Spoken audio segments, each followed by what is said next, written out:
Hello and welcome to the channel.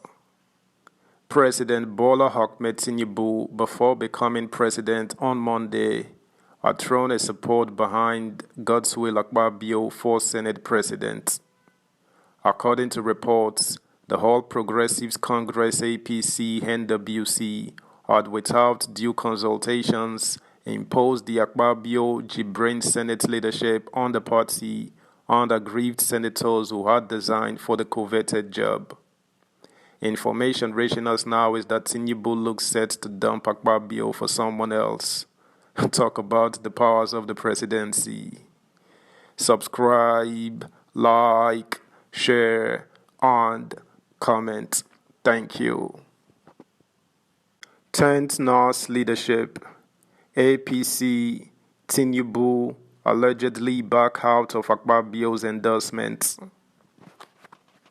Strong indications yesterday that the candidacy of former Senate Minority Leader Senator Godswill Akpabio may have hit brick wall as the President Bola Ahmed Tinubu is said to have withdrawn his support for him in the contest for the Senate President in the 10th National Assembly. Recall that the All Progressives Congress APC had announced the endorsement of Senator Godswill Akpabio and 3 others for the topmost positions in the National Assembly. Senator Akpabio from South-South was endorsed for Senate President. Senator Jibrin Barau from Northwest for Deputy Senate President. Tajuddin Abbas, Northwest for Speaker, House of Representatives, and Kanu, Southeast for Deputy Speaker. This did not, however, go down well with some members of the party, especially those aspiring for the position of presiding officers in both the Senate and the House of Representatives, following the protest and condemnation that trailed the party's endorsements. It was gathered yesterday that senators, mainly from the Southwest, have called for a meeting for tomorrow, where they will take a decision to work towards reviewing their position on choice of leadership of the Senate. According to a senator from one of the states in the Southwest, the meeting is for senators from the zone to know the outcome of a crucial meeting of the leading tendency among the senators-elect, scheduled for Thursday, which they have strategically asked some of their members to attend. President Bola Tinubu is said to have heeded the advice of his trusted political allies by tacitly withdrawing his support for the former governor of Akwa Ibom State, Senator Godswill Akpabio. The president, sources said, was resolute in running a corruption-free government with emphasis on strengthening all the existing policies and institutions concerned with anti-corruption towards achieving this goal. In his inaugural speech, Tinubu declared pointedly that his government will take proactive steps such as championing a credit culture to discourage corruption, while strengthening the effectiveness and efficiency of the various anti-corruption agencies. With this statement, the source said most of us have come to the full realization of the fact that President Bola Tinubu would not for anything support any senator with myriads of cases of corruption in the anti-graft agencies after declaring before the world that he would strengthen and make them more effective. A senator from one of the states in the Southwest confided in Vanguard, "We have seen the follies in remaining in this camp.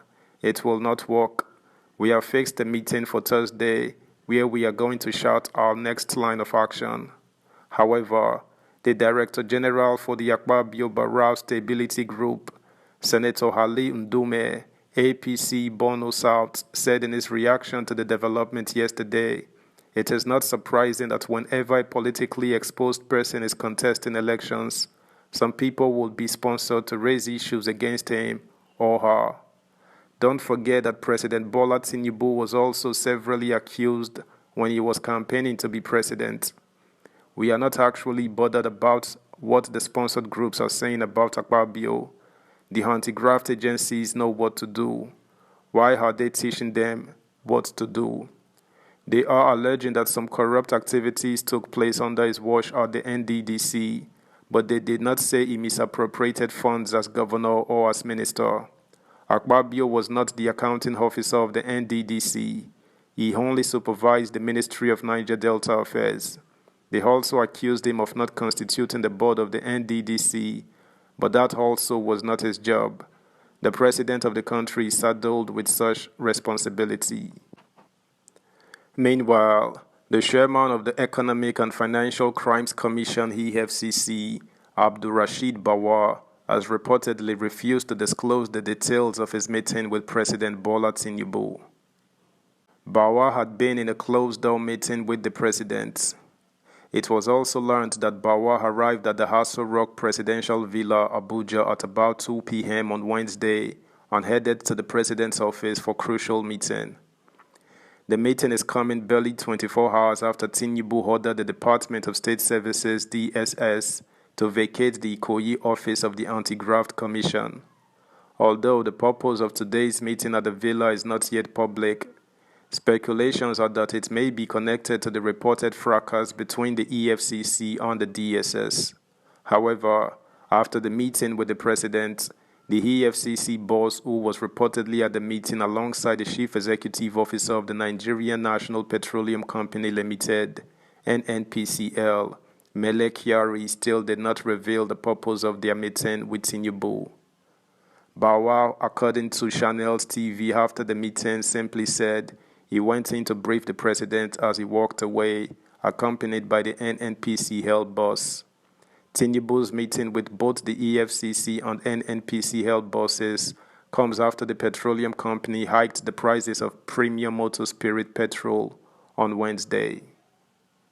Subscribe, like, share, comment, and please turn the notification bell on.